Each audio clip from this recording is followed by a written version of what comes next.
was trying to hide away, ashamed of the light of day.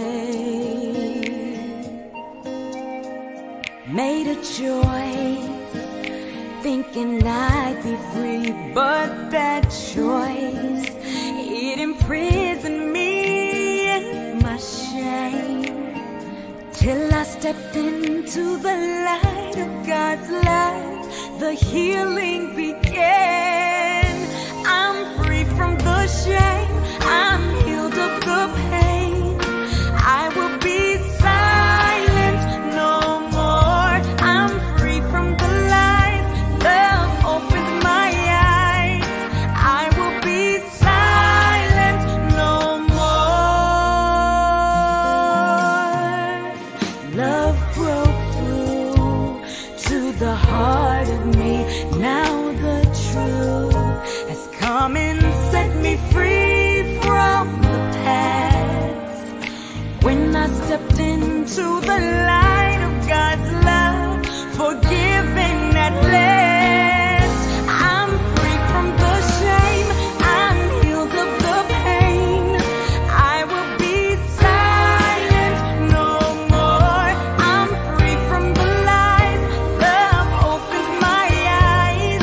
I will be silent no more. There is power in my story, freedom from this night. There is healing and forgiveness if we step into the light.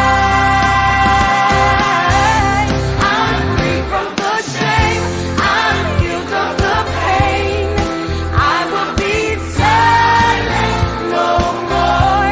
I'm free from the lies, love opens my eyes. I will be silent no more.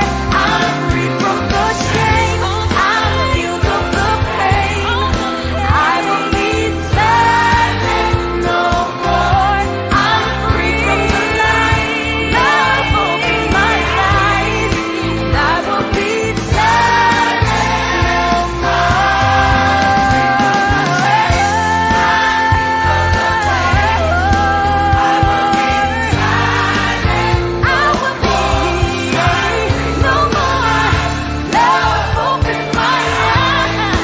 I will be silent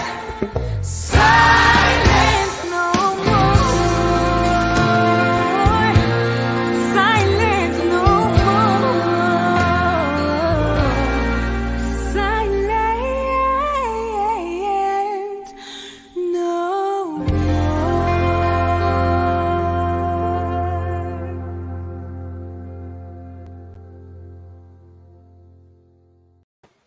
Well, hello, I'm Janet Morana, Executive Director of Priests for Life. I also co-founded with Georgette Forney of Anglicans for Life, the Silent No More Awareness Campaign. I hope you enjoyed that Silent No More song. We are so privileged that that song was written for us by Jamie Owens Collins, and she is a pretty famous evangelical singer and songwriter. And she produced that just for us, the Silent No More Awareness Campaign. Well, joining me today is one of our regional coordinators. She's a regional coordinator over in Pittsburgh, Pennsylvania. Her name is Anna Del Duco. Anna, welcome to the program. Thank you. Thank you very much. It's a privilege to be here. Well, we're so privileged, Anna, to have you representing the Silent No More Awareness Campaign over there in Pittsburgh, Pennsylvania, because, I just want everyone to understand that when people go to our Silent No More website, which, by the way, is silentnomore.com, and reach out to us, say someone's hurting and wants to find healing, well, what we do is we give that information, as long as they say, yes, it's okay to share, over to our regional coordinators, and she gets in touch with you and helps you take those first steps and that journey to healing. So, Anna, let's talk about your story, of course. Tell everyone why you had your abortion. What were those facts and circumstances surrounding it? Yes. Well, I was in a very dark place, spiritually and personally, in just about every area of my life. I had an abortion at age 20, and about 20 months prior or so, 18 months prior. So my mom had passed away, and the circumstances were quite tragic. My mom had been a wonderful Christian all of her life, and I'm joyful that she's now in heaven with Jesus, but she did commit suicide, and it was very shocking, and I found myself quite alone at age 18. So then wow, I had never had dated or anything prior to that. I did meet who became my future husband and the father of this child, and we had a relationship prior to our marriage. And during that time,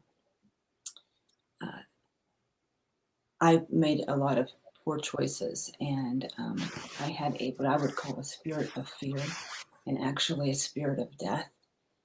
And I was in school at the time and was studying, and I was told that if you were involved, I was involved in the medical profession even at that time, although at that time it wasn't with people, it was with animals. We were told that any x-rays, anything could cause very, very serious life-threatening birth defects. And I actually had a job where I would hold down animals, and we were unshielded during their x-rays. And it was just a very, very difficult time in my late teens, and just turning 20 years old. And so the circumstances, I felt that I was scared, and I was just had a lot of fear. And even though I,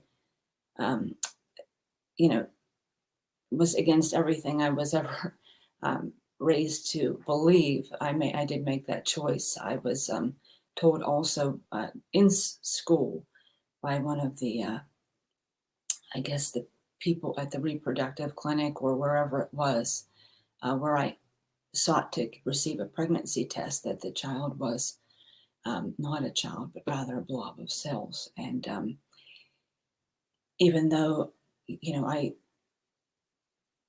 knew that it would become a child, I chose to believe that. I chose to cling to that information. And even though I didn't really believe it, I tried to tell myself that I did. Wow. And so, you obviously made that decision to have the abortion, but your boyfriend, did he support you in that decision? Did he help bring you to the clinic? Tell us a little bit about that. And what was the treatment like at the clinic the day of the abortion? Yes, he did bring me to the clinic. And Janet, I'll be honest. I don't know if it's, I'm calling it a part of, I'm calling it God's divine intervention. I remember very few details. It's because I believe that God has sheltered me. Maybe I'm not able to bear it. Maybe what I remember is somehow securing the date, those many years ago, and him driving me. And I remember being in a room. I remember crying constantly. I remember getting water from the sink, baptizing my baby with that water. And that's about all I remember. Wow. So immediately then following the abortion, did you go on with your boyfriend and make plans to get married? And did you stay in that relationship? How did all that work? Yes, I did stay in that relationship. That was keeping that, and he was my, that was the only relationship I had been involved in, nor have since been involved in. And yes, I was in it for what I thought was the long haul. And so I continued back with school and living with him, and until that was about I'd have to count on my fingers, maybe about 6 months later, I was pregnant again. And so now what?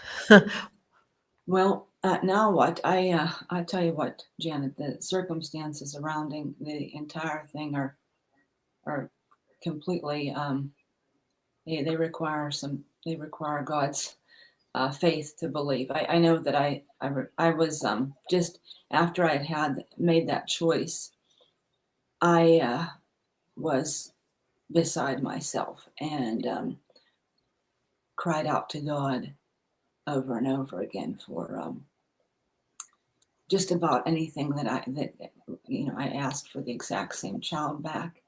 I asked for that. I told him that I would do anything to in order to do so, and I just continued to go to the only person that I knew at the time, and that was God and my daughter's father. And so we continued in that relationship. And so did you give birth to that baby? Yes. Oh, praise God. Okay. And the father of the baby, now, did you two eventually marry? Yes, we did. Oh, good. Now, next question. Are you still married to him? No, we're Huh? not. No. We're not. Okay. So you got married, you had the baby, and then obviously, Well, what Jan, led to the relationship breaking up? And then when did you feel like I have to get help from having had an abortion? Like, when did you make those kind of connections? yeah. Well, I actually didn't get married and have the baby. I had the baby and got married about 2 years later. Um, I don't know, I don't know that the fact that he perhaps didn't want to get married.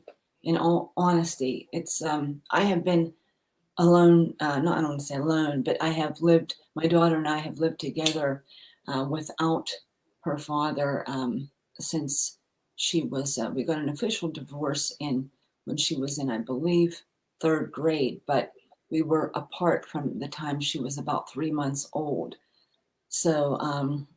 And there was a little bit back and forth. There was definitely some back and forth times, but so it was, and one of those times it was fourth, we decided to go and get married, and which it went, at 3 months after that, I believe is when he left, and I decided it was for the last time, because now not only had he been leaving back and forth before we were married and had a child, he was now leaving back and forth while we were married and had a child. And I'm not blamed. I believe that you know, for whatever reason, God, I'm confident He's worked all things for His good. But so I don't want to really speculate on his behavior, but those were the circumstances.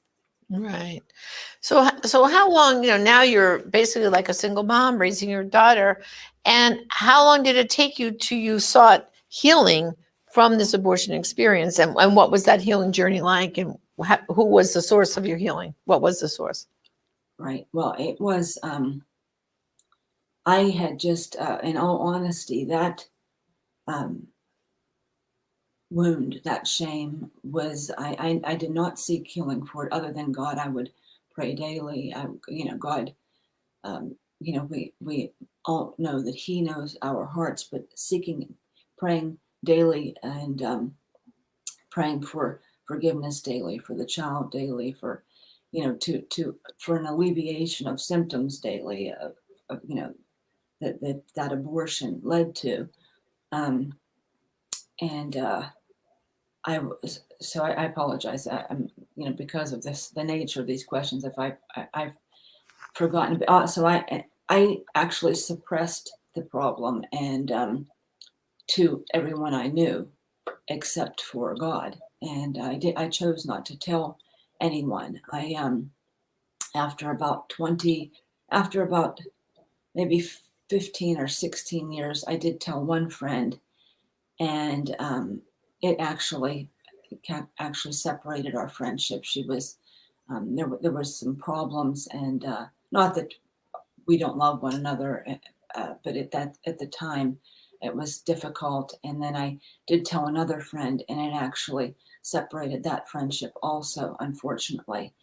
So I would not have told my daughter unless God had told me to do so, and He did tell me to do so, and that's basically, that's basically what happened. Although I can tell you that I was privileged to be at church maybe 10 years ago, and a Priest for Life priest came, and I believe, or an affiliate, and really brought me encouragement because I was still unsure, even though I knew, you know, the blood of Jesus, forgave all mankind's sins. I was concerned that mine was much too big, and was not assured of salvation. So, but the speaking of him gave me a lot of peace. Oh, that's wonderful. So how old was your daughter when you told her, and what was her reaction? She was 28 when I told her, and her reaction was one of Christ's love and support. It Oh, was a divine reaction. yeah, that's great. So did you actually, other than a Priest for Life speaker you heard that you knew then you were forgiven by the Lord and it was okay, did you actually go to a healing program of some sort like Rachel's Vineyard or Forgiven and Set Free? Did you attend some sort of healing program? I did. Unfortunately, it wasn't that easy, Janet. Even though I received quite a bit of relief from what I was experiencing. I did not receive enough. I think I've documented now looking back that I would think about, I would have like these repeating thoughts in my mind that, I consented to abortion. I allowed someone to kill my child. Those thoughts would come, 50 to 100 to 300 times a day, maybe more. I would be working, I'd be interacting. Oh, it's Christmas, I'm opening presents, but I consented to abortion. I'm caring for someone, I'm at work, but I consented to abortion. I'm with my child, I'm combing her hair, but I consented to abortion. So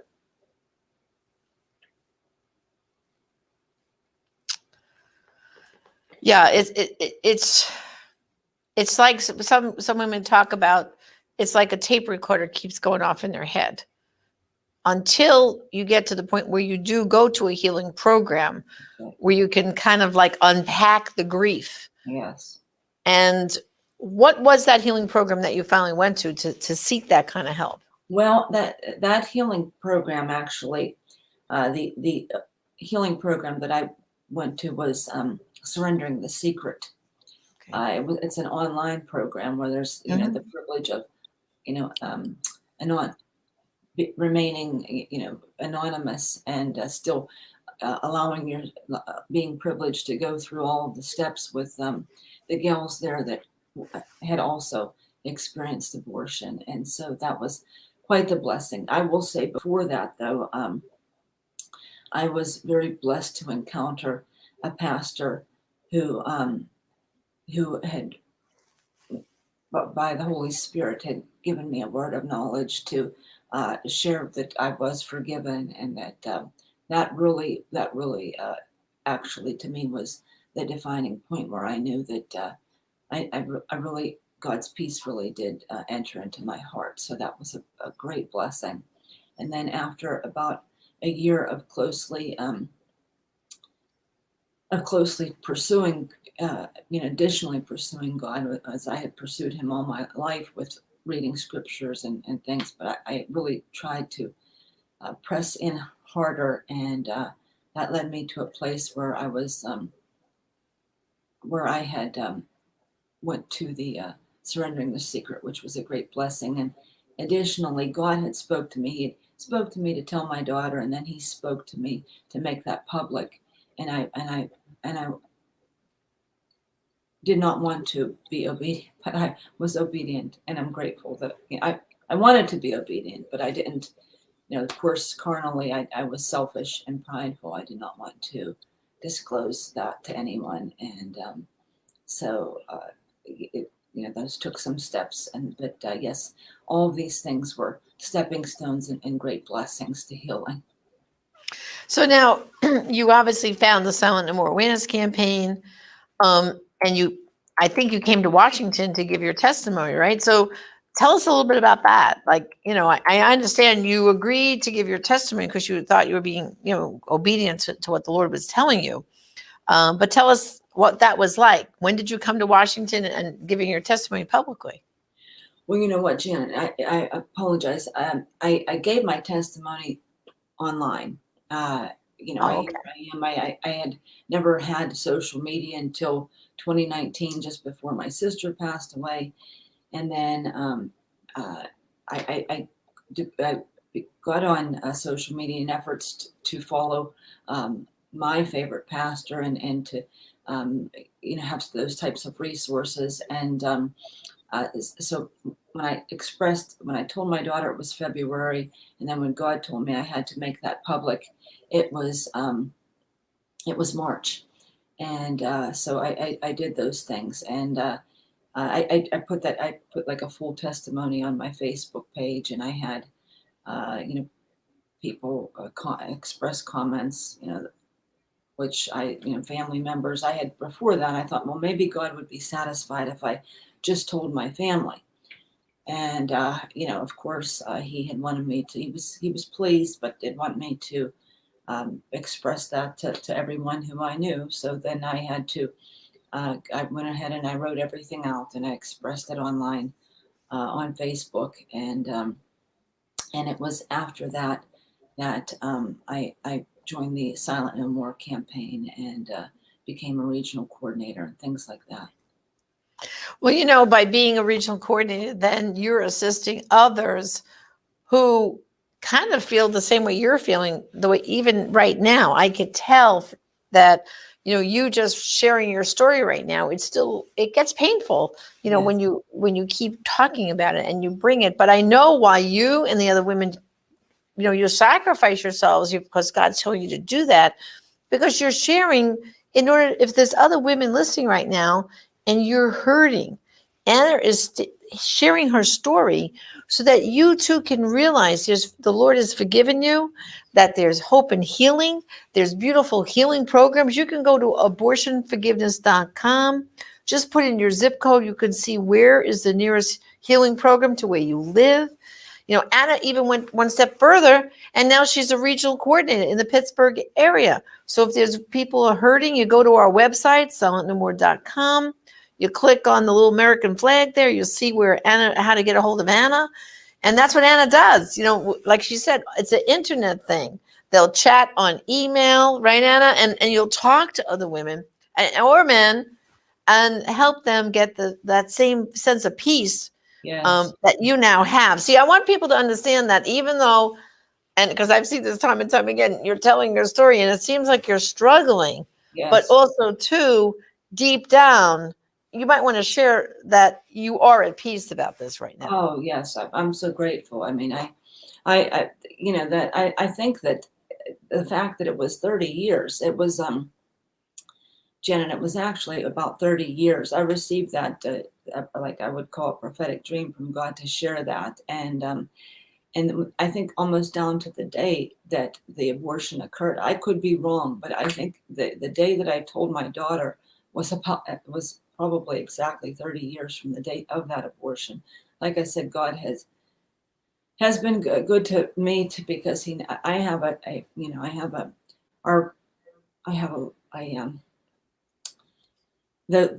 that information is a challenge for me at times, but his peace absolutely is beyond all that's, it's a supernatural peace. It's a supernatural love.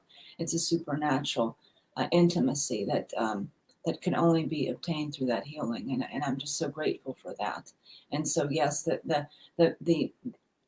time was painful, but he has worked it for good. That's right.